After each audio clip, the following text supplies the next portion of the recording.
এই যে সোহাগ ভাই, সাইফুল ভাই, খোকন ভাই, দেখেন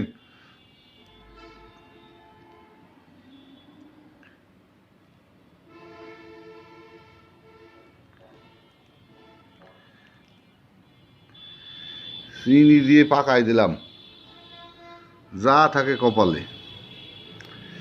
এই যে এখান থেকে শুরু করেছি, এই যে চিনি সাদা সাদা যেগুলো দেখা যাচ্ছে এগুলো সব চিনি। এই যে